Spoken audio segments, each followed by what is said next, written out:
Let's roll. All right. Mike Sando's NFL quarterback tier rankings are hot off the press. We want to focus in on tier 1. Sitting at number 3 is Andrew Luck. Now, mixed reviews on this ranking. The supporters, listen to this, are comparing him to some of the greatest athletes of all time. One anonymous GM said, you want to talk about a guy who makes the team. He is Michael Jordan. Their defense sucks. Every game he has to outscore everybody. He's the epitome of a 1. If I was to draft tomorrow any player in the NFL, it would be Andrew Luck 1, Aaron Rodgers 2. Now, the voters who placed Luck in the second tier said he needs to protect the football better, has underwhelming postseason success, and is playing in a weak division. Stephen A., where do you rank Andrew Luck?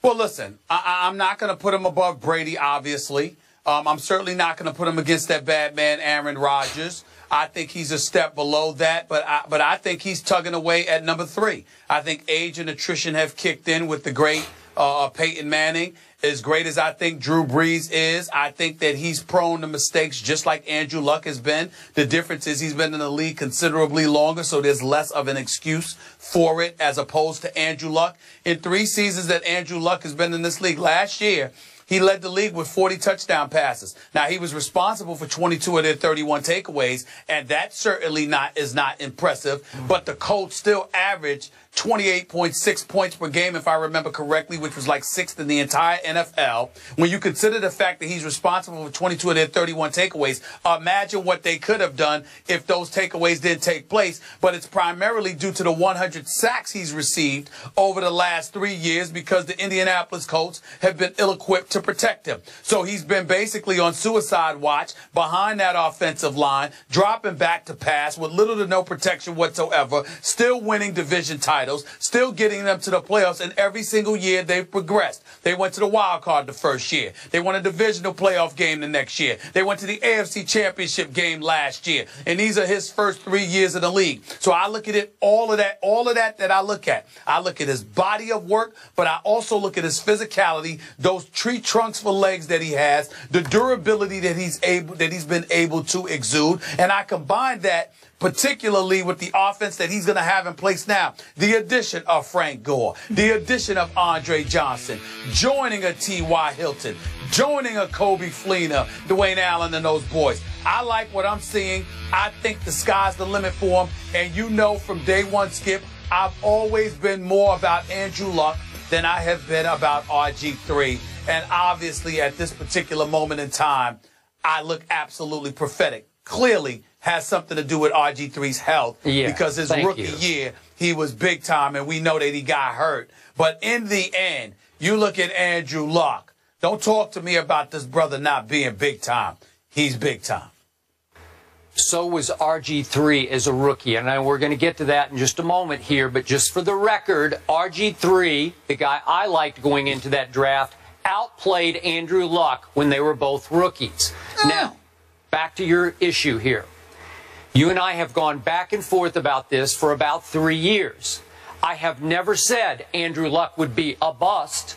I've only said that I resent, that I am skeptical of the premature coronation of Andrew Luck. It seems like everybody has whisked him into a first ballot Hall of Fame status before he has proven it on the football field when it matters most in the postseason.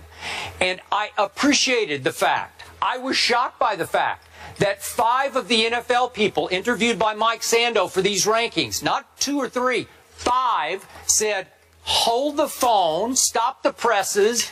Andrew Luck is not a top-tier quarterback, not yet. They call him a 1. He's not a 1 just yet. 5 people interviewed by Sando said he's a 2. And a quick quote from one of them, it's almost like we're giving him the benefit of the doubt already. That's what I keep trying to tell you. I just need him to back it up. I don't doubt that he can, but let me finish. Let me finish. He is now 3-3, is Andrew Luck. 3-3 in the postseason. And the last playoff game we saw him play, obviously in Foxborough, most of the attention focused on the Deflategate team, the home team, the Patriots, who obviously went on to win the Super Bowl. It was a complete wipeout for Andrew Luck's team. And Andrew Luck wiped out in that game. He went 12 for 33 for 126 yards and 0 touchdowns for a QBR, Stephen A. Smith, on the scale of 1 to 100 of 29. Just a week earlier in the same stadium, Joe Flacco, who I sometimes call Joe Fluco on this show, went crazy on that same Patriot defense. Flacco, same field, playoff game, high stakes, week before. Flacco goes 28 of 45, 4 touchdowns and a QBR of 84. 84 to 29 for Andrew Luck. Now, is this the end of the world for Andrew Luck? No. But you got to show me a little more than this in the postseason, where his total QBR is only 65. It's a little better than average, but it's not great. I'm sorry, I haven't seen enough yet. And I'm going to let you talk for a second because I got a lot more ammo here. No, it's not so much talking. I needed to ask you a question in all seriousness.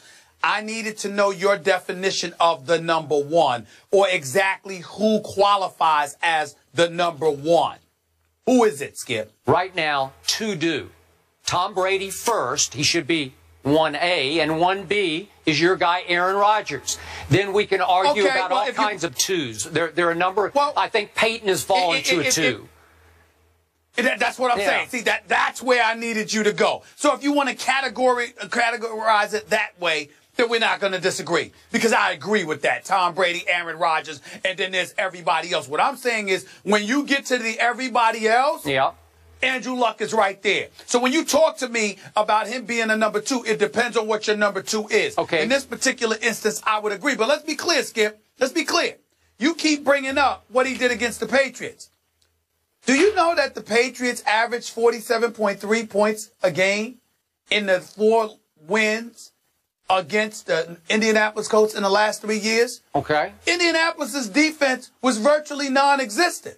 So if you know that you have a defense that's non-existent, and you know you got to go out there and make things happen as your sole hope of beating the Patriots, and you're relatively inexperienced, you're going to make mistakes. Things are going to happen. Why? Because you can't afford to be safe. You've got to go for it every time, because you can't rely on your defense to come through for you. That's the reality, Skip. And I'm saying, you know football too well to ignore that fact. Okay. That is what Andrew Luck has been working against. Some GM referred to Andrew Luck as Michael Jordan. Aggressive. He went 12 for 33 in the AFC Championship game. Does Michael Jordan go 12 of 33 for 126 and no touchdowns? On the same field, Joe Flacco threw 4 touchdown passes against the same Patriot defense the week before. That's just bad. That's wrong. You can't call him Michael Jordan yet because he's not. I agree with that. Okay. Now, look at his division. I think he is, so to speak, locked into the worst division in pro football. I don't think there's any argument. So he has gone 16-2 against his division. He's won his last 13 games in the division. Well, every year they're going to go 11-5, in part because the division is cake for them. It's a cakewalk. They're going to cakewalk into the playoffs because they're going to beat the heck out of these, out of Houston, Tennessee, and Jacksonville. It's set up for him to at least get to the playoffs. So when your biggest claim to fame was that Kansas City comeback game in which you threw 3 interceptions that threw your team into a 41-24 hole before the Chiefs got annihilated with injuries. They lost Jamal Charles, they lost Justin Houston, they lost Tom Bahali, and all of a sudden they just didn't have enough star players left, and Andrew Luck led a remarkable fourth-quarter comeback, and they won the game 45-44. Is that all you got? But you threw 3 interceptions in that game. Well, no, that's not all I got. That's not all I got. What I also have, Skip Bayless, is something that is completely different from you. You keep talking about that's his claim to fame. My claim to fame for Andrew Luck is his youth. It's the fact that he is as good as he is being so young. What you have people doing is looking at him and projecting a level of greatness because so many things come along with playing the game of football. How is it that whether it's a Tebow or anybody else or a Johnny Manziel, you can project about the potential greatness that they could deliver in Tebow's case in terms of results, in Johnny Manziel's case in terms of his play or whatever. But with Andrew Luck, you can't see that. Look, this brother has the potential to be all-time great. Of course he's not there. Of course he shouldn't be, quote-unquote, coronated. But the coronation that I would argue with you about is they're not saying that he's arrived. They're saying, my God, look at this guy's potential. This dude, look at the Brett Favres of the world and others, Peyton Manning. These guys are on the verge of playing 20 years in the NFL. Okay. If Indianapolis improves this offensive line, Andrew Luck may very well have 17 years to go. And in the first 3, you haven't seen enough to look at this dude and say, yo, he's big time. I'm saying, I think he's big time. Show me more. I don't see enough. I agree with that. I'm having to react to you. I agree with that. And the public opinion that has already placed him on the loftiest pedestal. And I'm saying, I need to see more when the money's on the line in the postseason, because this isn't good enough. But what's the loftiest pedestal? What's the loftiest pedestal? You going against RG3. You've clearly eclipsed him. All right, you got Russell Wilson there. He's been to 2 consecutive Super Bowls, but the Legion of Boom has a lot to do with that, even though he makes plays when they count in crunch time, and he deserves credit for that, not just with his arm, but with his feet. You've got the Colin Kaepernicks of the world who've been to a Super Bowl. Yeah, but he's not the quarterback Andrew Luck is. I think everybody would agree with that. You look at a lot of these young guys, and you're like, look, Andrew Luck is definitely near or at the top of the class, and he's got loads of potential. What's the name of the game? Don't turn the football over. You already mentioned it. Thank you very much. He turns the ball over way too much. It started in his rookie year, and I didn't harp on the fact he had the second most combined turnovers as a rookie in the National Football League. Peyton had a miserable rookie year. He led the NFL in interceptions. So I'm good with that, but he still turns the ball over way too much. That's got to get cleaned up. And when it comes time, you're going to have to perform at a higher level to be Michael Jordan. I'm just reacting to people. I totally agree with that. Hey, he is a cinch Hall of Famer in most people's eyes already. And I'm just a little skeptical. He's a cinch Hall of Famer. He's a cinch Hall of Famer because of what we believe he is going to do. There is nothing Hall of Fame about his numbers yet. It's good, but it's not great. But we believe what he's going to do because we see what he's working with. We see what he's working against. Combined with his youth, look at what he's done. There isn't a franchise in the NFL that if you ask them, could they take a young quarterback, would not want Andrew Luck. Okay, fine. Not one of them. I get it. I just need to see more because all I know for a fact, last year, Tony Romo had a better year than Andrew Luck. And you've laughed at Tony Romo for years on this show. That's a fact. Why? He was just better. Why? Because you always say he's an accident waiting to happen, and he wasn't last year. Are you ready for this, Skip? Are you ready for this, Skip? In Andrew Luck's 3 years, he already has more playoff victories than Tony Romo in his entire career. Okay. Is that not a fact? But Tony Romo doesn't get to play Jacksonville and Tennessee and Houston every year.